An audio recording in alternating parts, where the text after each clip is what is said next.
are now listening to What's Good, Bro? I'm PSJ. And I'm PJ. A podcast where we share new conversations on real life experiences men face. So subscribe, rate, and review wherever you get your podcast. Now to the episode. Let's go. Welcome to another episode of What's Good, Bro? Where we have new conversations. Real life. I'm PSJ. I'm PJ. All right, so PJ. Talk about real life. You literally just shared something which is actually very, we see it very prevalent around wealthy people, athletes to be fair, where there are rape situations. I mean, we've seen the ones that are allegations, like the case of that Nima situation that you just see. And how would you, because I even like the fact that you even saw this, because men really need to be moving careful these days, because sometimes you're like the Nima situation, which if you haven't seen that video, go check it out. Like, she literally was just hitting him and made an allegation that he attempted to rape her. But the problem I have, I'm not excusing that there are wild men out there. Men, move correct and know the kind of people just move correct and know the kind of people you're dealing with. But the problem I have is most times when these allegations are false, there's no repercussions. Yeah. Do you think that's fair to the male gender? And I think that's my problem. I think if someone can be falsely accused and their reputations can be tarnished, then I think there should be repercussions for the person making a false accusation. So I've seen it over and over again. I've seen people's lives be stopped. Now, not saying that some of these things are not true, because of course we all know different situations, whether in the music industry, whether it's in the movie industry. But we also have seen situations, and like you said, Neymar, where thankfully he had a camera in the room. Yeah. And it was obvious, but she had made the allegations. Yep. People, the social media space was already, the what do they call it? Where you say the judge of... Anyways. Yeah, they were already vilifying the guy, yeah. Vilified him, and placed judgment upon him. Yeah. And come to... Even Amber Heard and Johnny Depp, before he came out to say his truth, it was just like he was the villain. If it did for men to be... destroyed his career. Yeah. But nothing happened. It did actually to a large degree, because a lot of directors, they stopped that sequel he was doing, Pirates of the Caribbean, a lot. So I think I get it that there are very unsafe spaces that women get into, but at the same time, can we also protect men? Because we need protection. We do, because that's why a lot of things are going out of the out of hand now. Yeah. There've been more accusations than we can count. But so I do think that there should be some form of repercussion, if you will, like some kind of punishment. Yeah, false accusations. So we know that we can balance things out. Yeah. If you do the deed. Yeah. But if you did not and you were falsely accused. I think you even put a leash on, because sometimes people just want to like leverage on, this guy has money, lay a false accusation. Yeah. Quick buck. Pale. Yeah. Yeah. I think it happens, but we have to look at our moral code once again. It's kind of like, earlier, like last episode when we spoke about men trying to make quick money, and the women too are trying to make quick money. That's why the divorce rate is also high. Get married. I can't remember what celebrity it was who got married to a sheikh, right? And he had a prenup, like a prenup, sort of like she stays up to 5 years and has a son. She would get this certain amount. And the moment it was 5 years and she had GP, it's literally an investment. And it's killing things. Yeah, it's scary actually. And we just heard of another footballer, who just got charged. I think his case has been on. Yeah, for like 2 years or so. Yeah. But now he's been charged. Yeah. So it's wild. I mean, it's wild actually. I mean, like you said, we have to go back to our values at the end of the day. And like with the right now, there's so much around consent, right? Like, you have to first of all know the kind of people you're moving around with. Secondly, you just have to that consent actually, right? And I think if you have common sense and you've been brought up well, like, you should know boundaries, you should know all of that, because the world is moving really wild these days. It's really wild. There's so many moving parts. Like, I think that's one of the conversations we need to have. What is consent? But that's not no, that's not today's talk. That's a topic. I would date a woman, yeah, bro, because we would. fact actually, because we don't want to be having our own.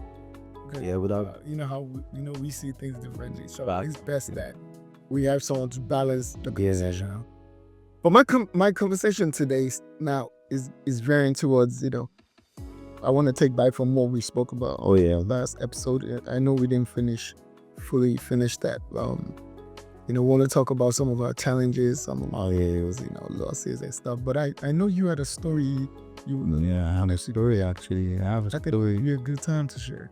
I'll say, well, I mean, if you've known me in fact, to be honest, for a while I used to feel like, is it everywhere I go to, they ask me about my story and da. But I realized, yeah, it is actually to a large degree, and our stories form us, right? Because I'll tell the story, but if we like reincarnate, I won't want to change my story, because that's what has made me the man I am today. So fast forward, backtrack to a few years ago, about 10-15 years ago. I was a proper junkie on the streets of Lekki here, 3 a.m, looking for crack, looking for cocaine. It was that wild. But of course, it didn't start with crack cocaine. Like, Restart. it was, I think, right now, having introspected, identity crisis. Because, like we spoke about earlier, the episode before, started music at a very young age. As at 2006. Fresh out of secondary school, please don't guess my age. Fresh out of secondary school, my mom has been very supportive till date, and she was like, oh, you guys want to do this music, we've been doing this thing, okay, go to the studio and record. So she sponsored myself, my twins, and one of my friend who is now a producer. He was a producer then too, actually, but fully into production right now and doing big stuff. Shout out to you, Dr. Amiro. But we were off secondary school and we just did a gospel album, and we gathered people sponsored by my mom to what we wore, everything to match everything. So in 2008, courtesy this producer guy, he had someone who was going to his church, who was the brother to Paul Play. Remember Angel of My Life, Ike Dairo? And he was like, you guys are da, da, da, da. Long and short, gave him the our songs to listen to. I'm like, okay. And I was, like I said, I've been coming to Lagos for a while, and came to Lagos, had an avenue to see one of their older brother that now linked us to Paul Play. We got signed 2008. And of course, we're like from the north doing R&B. I remember back then, then he would play the music. We became 4 at the end of the day. We're not just 3 anymore. One other guy. Yeah, a group. Okay. Yeah.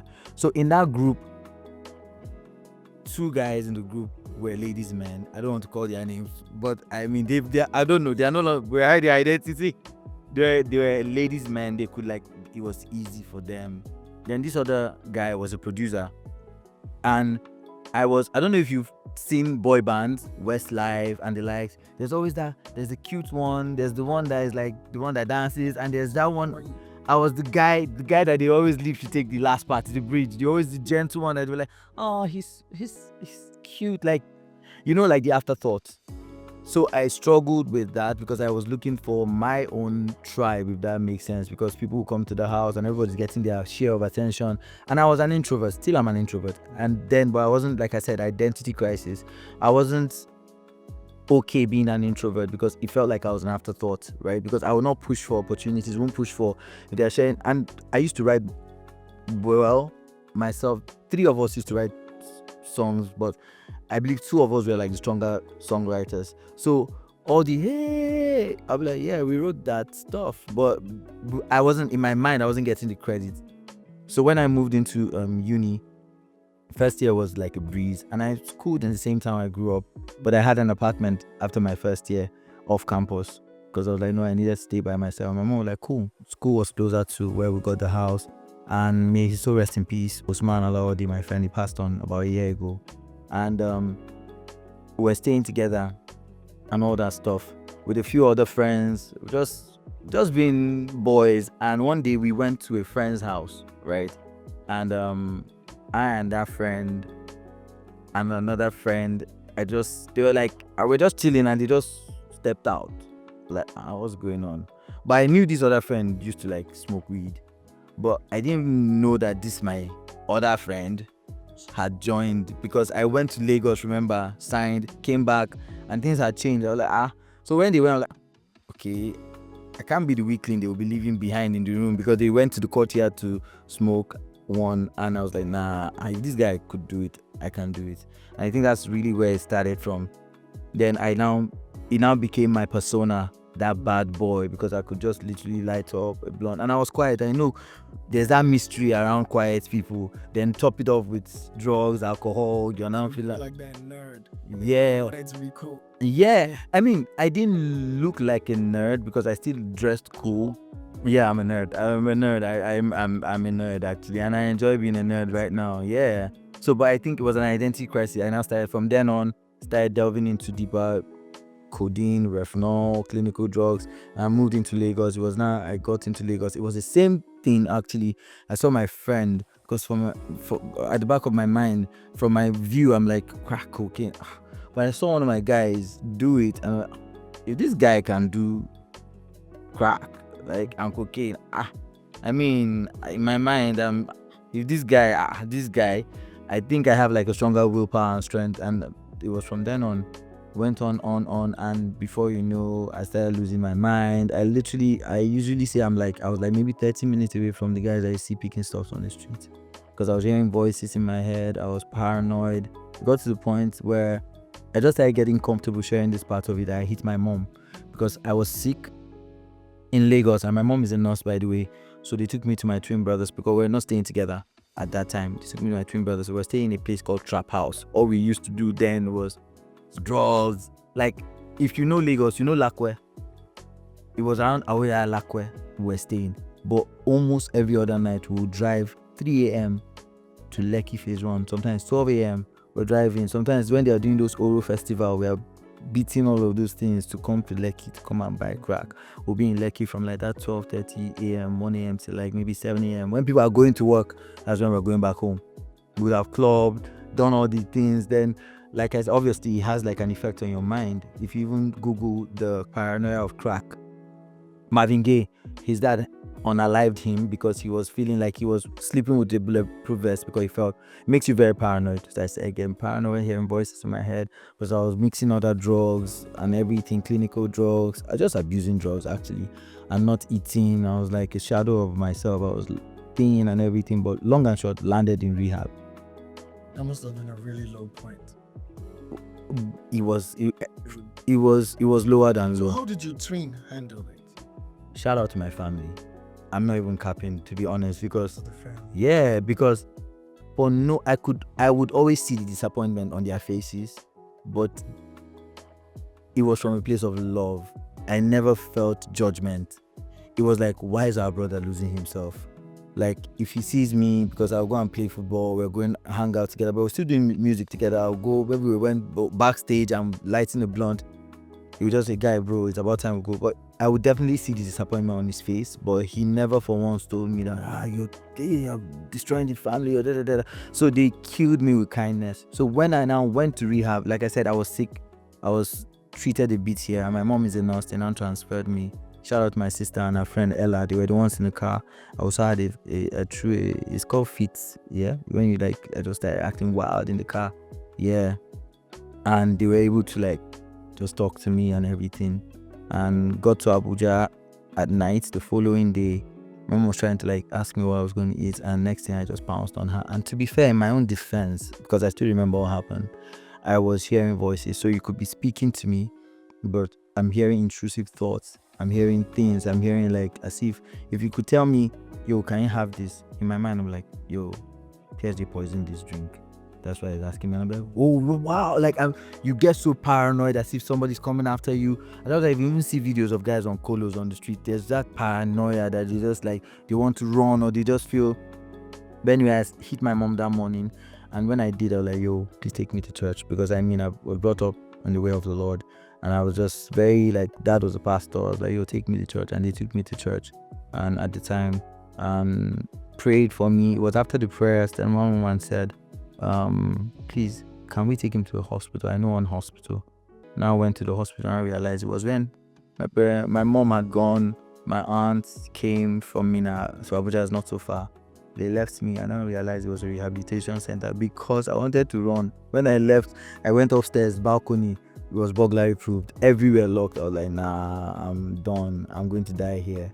But It's so funny how people don't realize how hard it is when you're in a, with addiction. yeah, But for most men are addicted to something. It's not alcohol, porn. it's drugs, it's porn, Yeah. even women. Yep. Gambling. Oh. Hey. So now, let me touch him. I just realized this year how much of a big deal this gambling thing is. It is that. I've had people walk up to me and tell me and make me feel like I'm behind for not gambling. Fact. Like it's Fact. a major thing now. Yeah, it is actually. Like you said, we were probably 10 guys in the room. We're probably going to be the only ones not gambling. And it's not like because I know a lot of guys that I'm probably, everywhere I go to, I'm probably the only one that doesn't gamble. Yeah. And I love the sports, football. And I can, if you've been watching the game for long enough, you know what to expect. Those always win. So why would you even, yes, you may win sometimes, but it becomes, and the more you think your luck is never going to run out. That's the thing with addiction, actually. We just still get, and it's also the quick, get rich quick syndrome, because everybody feels like, let me just put in this 2K and get like 200,000. Yeah. I'm trying to make money. Big money, yes. And nobody wants to work and nobody wants to do it's me. What do they call it? Quick 2 odds. Have you sharp 2 odds? That's what they call it. But yeah, but I like I said, rehab changed my life. It literally changed my life. It was from then. I think that's one place because it was there I sat down with myself. Because when you're distracted, I usually recommend rehab for everybody. Not like rehab, but just sit down with your thoughts. Go somewhere where it's just you and your thoughts. Intrusive. Not intrusive. Like even with the intrusive thoughts, allow yourself, why am I having these intrusive thoughts? Why is this? Because many times people are afraid to look themselves in the mirror. People are afraid. And for me, it changed my life. I came out of rehab. Of course, I relapsed. Obviously. But I knew that I didn't like that version of myself anymore. So what was the turning point? What was the part that made you say, you know what, this has to stop? I realized that I was losing time. Okay. I wasn't getting any younger. And I knew that if I kept this lifestyle, because to be honest, what we fail to realize is that we are definitely, wherever we are right now, is a result of all our decisions. So I realized that this decisions that had been taken had led me to that point. How can I change the trajectory of my life? And I was like, I needed to. Thank God I didn't have to go back to Lagos at the time. Stayed back in Abuja, so I was able to cut off a lot of friendships that were not necessary. Even in Abuja, because my school wasn't too far. I had to change my number. But I had to, because I didn't have a phone. Then I'll get high from the club. No, I won't even sell it. I misplaced my phone because I wasn't there was always money, because I was I'm very resourceful. Like I said, at that point I used to style music videos. I looked for a way to remain relevant in the music business. So I'll style music videos, get kicks, get outfits for people. Let's say we're trying to do even this kind of set. I'll get something. So I was making quick money, but the money wasn't staying. Even when we go to the club, I was single-handedly pay for drinks for my guy, the Henny, not cheap, all the good clubs we went to. I had a good time, but I was I had but did you ever sell? Yeah, I did. I am very resourceful. Anything I love, I sell, because I don't want to be the consumer, because it takes away from me. So what I usually do, I'm you know what? And also what I love, I like to put people on. So it's not at my cost, because I'm I like this drink, can you? And I'm always on and people will be come to me, because I have very quality taste. I would like to think I have good taste. And people guy, that thing. I'm okay, I can't always be giving it to you for free. I can start selling it at a very affordable price. So I sold. I didn't sell crack or cocaine though, but I sold weed. I sold weed a lot. But what I've also come to realize that a lot of people that go through addiction think you could just stop it like this. I've always, because I've had to, of course, get up over some addictions, but also work some people through them. And I've always said that you take it one day at a time. Yes. So I used to say set little targets. You get, so for example, if you're addicted to porn, say that this week. Set if it's so bad, where you do maybe like 5 times a day. Set for like 2 days. People like that. Set for like 2 days, right? They make those 2 days a week. Take little ways. Try it rather than because you will relapse. A lot of times you relapse. It's a tough, because your mind is already used to doing that. Like for me, I literally had, like I said, changed my environment, changed my habits. Actually, I started working out again. I started loving tea. So I because you have to replace that habit. Change your friends, your habits, what you watch, what you surround yourself with. You can't be anywhere close because you can't hurt. So for example, if you're smoking weed, you can't be around people. The irony of it, I still lived around people that were smoking weed. That was why it was difficult for me. Because in the house I was staying, we still had like a couple of guys that was like, in the morning, they'll be like, "Hey, what's up? Wake up, let's go, morning glory." But for me, I mean, I'm not trying to sound overly spiritual, but I was like, whatever you wake up in the morning to and do first becomes your God. So I was like, nah. So I started, when I wake up, instead of going to, because I was like, you know what? I prayed, I was like, God help me, I want to stop doing this after rehab. And God was like, okay, you know what? When you wake up, read the word. So I wake up in the morning. Before I'm reading the word, I'm trying to like rush the word and catch up with them, but I'm so engrossed that I now realize they are back. I'm like, okay, maybe in the evening. Or in the evening I have something else that I have to do. So gradually, and ironically, all the guys that were smoking at the time, cigarettes and weed, most of them actually, a fraction of them have stopped smoking courtesy of me. I always learned that the weed smokers are the most generous people with the whole puff pass. They always feel like everyone wants to share. I'll be the only ones that are smoking. But I'm happy for you. But so would you say that's been your lowest point? That has to be your lowest challenging time. It has. It was actually. So what would you say your biggest win is? Coming out of it stronger. Fantastic. I'm finding God. That's my biggest win, because I found God back. I found God back in rehab. I think we do understand how important God is in this walk. No matter what it is. I know we always say it, and not to be too, but just to even say in everything, right? If you're a creation, that you have to have a higher being that you believe in, and God being who He is, He helps. Because you can't do it by your own strength. It's rather arrogant of us, because when you're going anywhere, you look for a tour guide, right? You're traveling anywhere, and you think you want to navigate life. There's someone that created it, that's been here before you. Why don't you ask him for the map? Okay. How about you? What's been your lowest and I would say your highest? Honestly, what would you say you were able to like get over? Be resilient, like to come through strength wise. So as for the viewers, I grew up in Atlanta, obviously, and one of the things that Atlanta was known for then was the women and all that. So having been in a place where it was easily gotten, and there was no one ever taught you not to. What was cool was you always indulging in that kind of behavior. It was a tough time, because you're going through different bodies. That's what you want. But there had to be a time when you're like, okay, hold up. How profitable is this?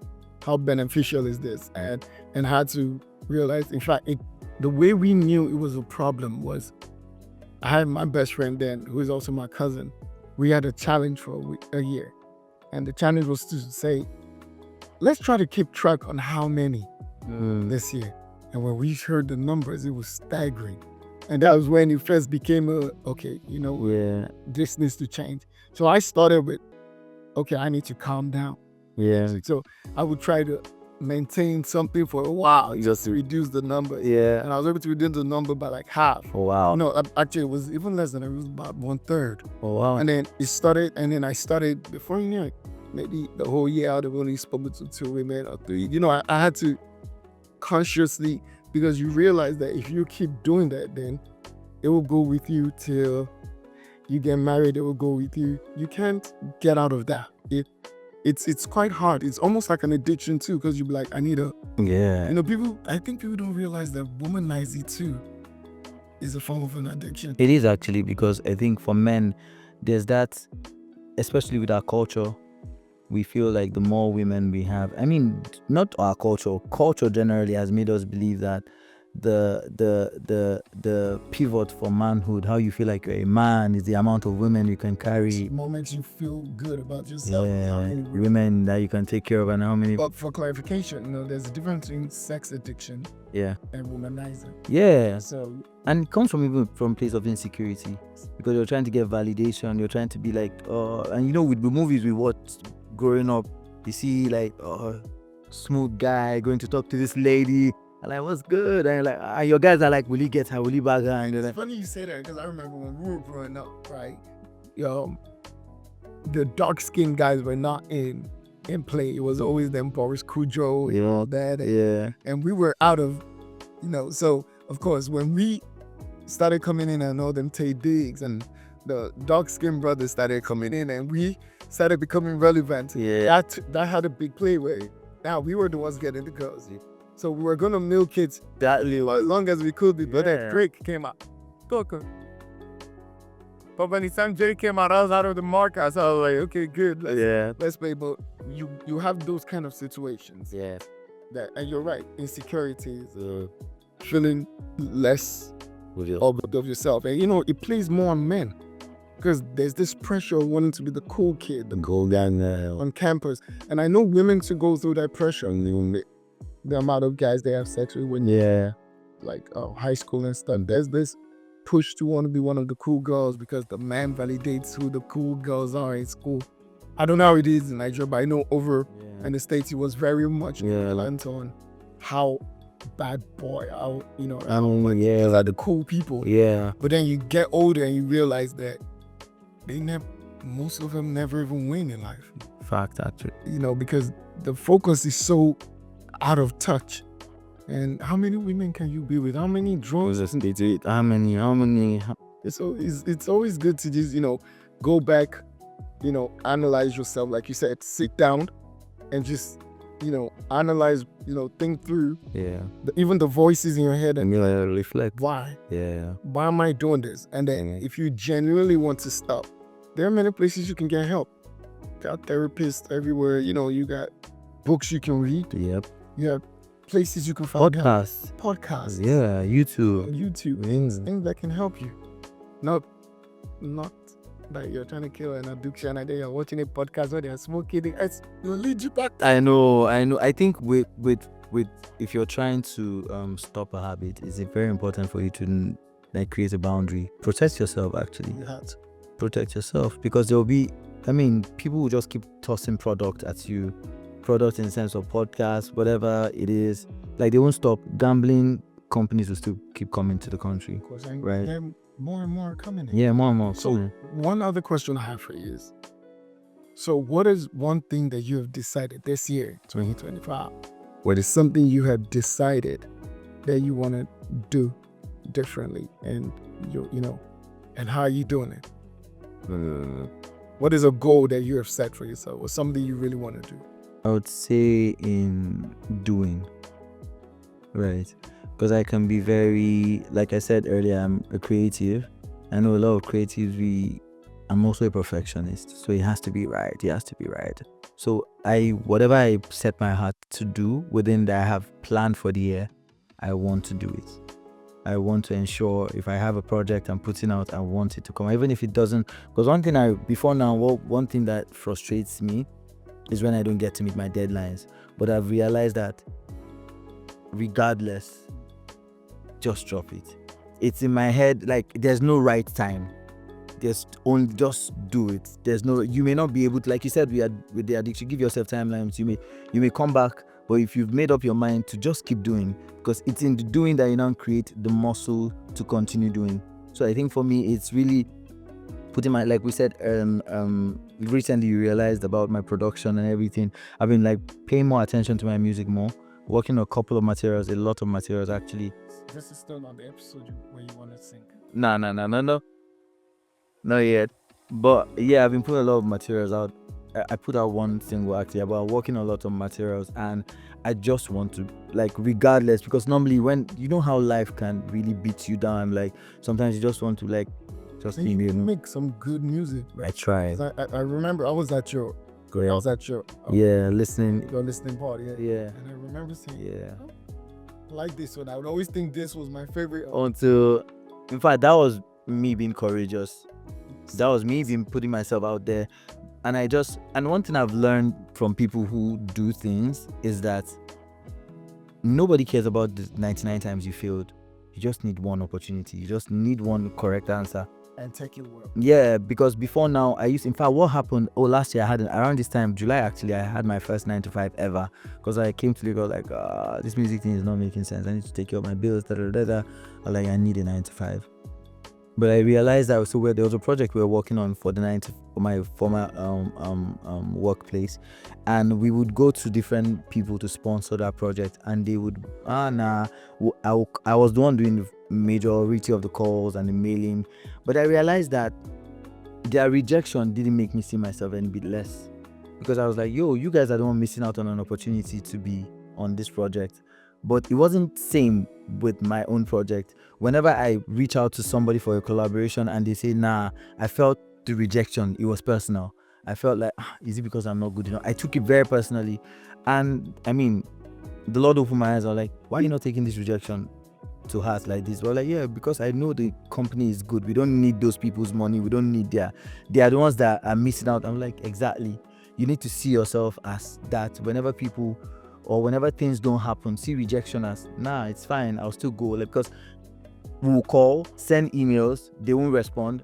We will drive to the offices, we'll still go. Like, we'll call. I was just resilient, and I was like, yo, I need to be that resilient with my own career. So in other words, your rejection should not be your failure. Yeah. Rejector. Yeah. I see. I'm not going to stop at rejection. I'm coming. For me, I think what I'm trying to do for me is I've looked around and felt like I've had too many friends, too many people I know that have gone through a divorce. One of the things I'm hoping to do this year is just work with men. You know, let's look introspectively and work on this whole relationship stuff. So if we can even save one marriage, we've done well. So that's part of what I'm trying to do, and I know you joined me on this. Yes, for me, and trying to get meaning to understand what they need to. I'm to be very honest, you probably won't like this, but I'm grateful. I would say you're one good example that I believe that God has led me to, because like I said, we become what we see.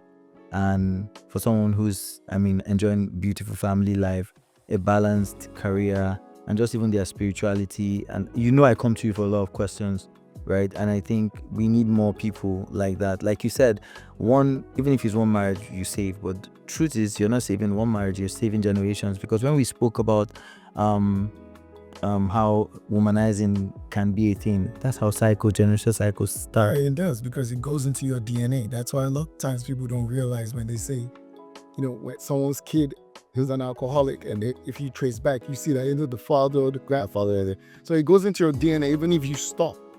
But you have to stop early so that there's a new regenerating generation of DNA.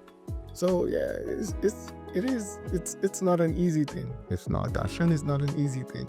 But I'm grateful. I'm thankful that we could share this. Yeah, I'm grateful too. And I'm excited. I know that whatever you put your heart to, you will do. And so the doings will be done. Amen. All right. So till the next episode. Yeah, sure. We'll see. It's been fun, actually. It's been fun. Yeah. It's good, bro. I'm good. All right. Thank you for listening to What's Good, Bro. You can send us questions using the email in our show notes. Remember to rate, review, share, and subscribe to this podcast wherever you get your podcast.